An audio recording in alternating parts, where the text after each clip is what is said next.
وەگەرکێکی نیشتیمانی ئێمڕۆ ناو سەمەخانەکانی شاری سلێمانی سەردانیان کردین مبادرەیەکیان کرد کە ئەوان لەبەرەوەی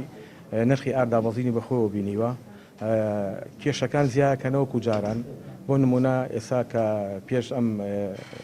کۆنگرەیە کە کردمان نرخی فەردەیە ئار بە 51,000 دینار بوو لە ڕۆژانی پێشوودرا و ئێستا نرخی ئار بۆتەوە بە 41,000 بۆ 42,000 دینار و کێشی سەمون و گونک و کێشی ئارد و کێشی گونک و لەگەڵ ئەوەی کە بۆ سەمون و بۆ نانەوەکانە بوو لە 80 غرامەوە ئەیکەنەوە بە 100 غرام هەژنان لەبێتەوە بە 1000 دینار و ئەوەی کە 6 نان بە 1000 دینار لە 125 غرامەوە بێتەوە بە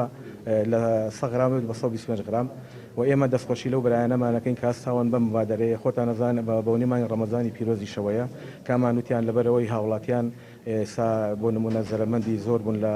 کەمکردنەوەی کێشی گونک و ئێستا ئەمان هاتوون بۆ بەڕای چاودێری بازرگانی لەسەر سەرجەم لایەنە پەیوەنددارەکان لە قایم قانون لە ئاسایشی ئابووری لە لیژنەکانی تر ئێمە دەستخۆشیان لەکەین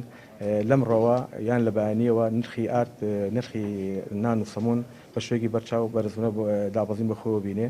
8 نان بە 1000 دینار بە کێشی 100 غرام و 6 نان بە 1000 دینار بە کێشی 125 غرام و سەمونج بە هەمان شێوە چەندەها جۆرمان هەیە بۆ نمونە 8 سەمونمان بەیە بە 1000 دینار 16 سەمونمان هەیە بە 1000 دینار 10 سەمونمان هەیە بە 1000 دینار ئەوانە کێشەکانی دیاری کراوە لەلایەن خۆیان